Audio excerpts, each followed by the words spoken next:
Si ustedes buscan en el diccionario la palabra hipocresía, traición, vergüenza y miseria, les aparecerá como sinónimo seguro la palabra socialista. Bueno, porque eso es lo que históricamente y lo que también en el presente es el socialismo. Y esto es algo que comprobamos día sí y día también con el gobierno Sánchez. Todos recordamos lo ocurrido el pasado 10 de julio. Pedro Sánchez nos sorprendía con una remodelación del gobierno sin precedentes. Nunca antes en la historia democrática de nuestro país, de España, un presidente había perpetrado semejantes cambios ministeriales y de altos cargos.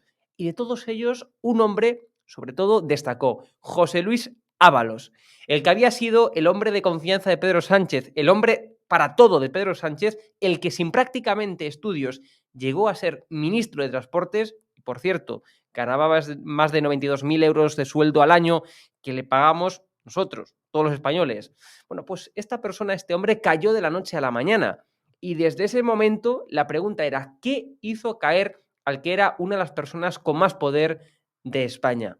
Y poco a poco, como ustedes ya saben, las respuestas fueron aflorando. Y concretamente desde fuentes de Moncloa lo dejan claro. Ábalos era un animal político y mediático, pero ha traicionado los principios socialistas por su modo de vida o doble vida oscura y caótica.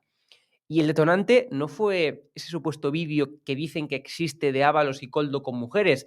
El verdadero detonante llegó cuando ya no solamente era insostenible su ausencia, sino también su presencia. Siempre estaba cansado, dormido, bostezaba, llegaba tarde a las reuniones de la Ejecutiva y también a las reuniones del Consejo de Ministros. Además de no estar en ningún tema, ni controlar ni tan siquiera los suyos propios. Del escándalo Plus Ultra, por ejemplo, dicen fuentes de Moncloa, Ábalos no tenía ni idea. Es más, tal fue el abandono de sus tareas ministeriales que desde Moncloa son múltiples los que afirman que quien realmente ejercía de ministro era Pedro Saura y no Ábalos. Esto, insisto, son palabras textuales que proceden de fuentes de Moncloa y, por tanto, de Ferraz. Sea como fuere, no podemos dejar de decir tres cosas. En primer lugar, lo verdaderamente relevante de este asunto no es qué hacía Ábalos por las noches en su vida privada, sino lo que dejaba de hacer en su vida pública y en sus obligaciones como ministro por el modo de vida que llevaba. Dos, la destitución de Ábalos no podemos entenderla tan solo por esto que estamos contando. Hay que sumarle además el fiasco de la moción de censura en Murcia y todo lo que vino a continuación. Y en tercer lugar, otro de los motivos por los que el PSOE se quiere deshacer al completo de Ábalos es porque conoce a la perfección los chanchullos, los trapos sucios, en fin, toda la fontanería de Moncloa. Y por eso quieren callarlo y desacreditarlo a costa de lo que sea, para que no hable. Y si habla, para que esté completamente desacreditado. La muerte política y social de Ábalos ya ha llegado, y ha llegado para quedarse.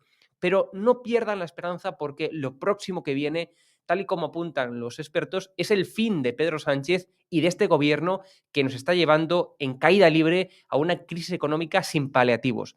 Máximo histórico en la factura de la luz, máximo histórico de inflación, máximo histórico de deuda y déficit, de desempleo juvenil, de paro estructural, en fin, como ya venimos contando en Periodista Digital, todo el edificio presupuestario del 2021 se ha venido abajo y el del 2022 seguirá el mismo camino.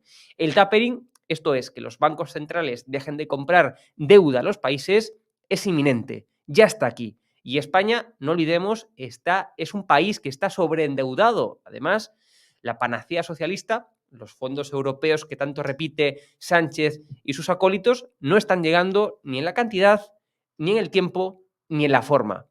¿Y qué está haciendo el gobierno ante esto?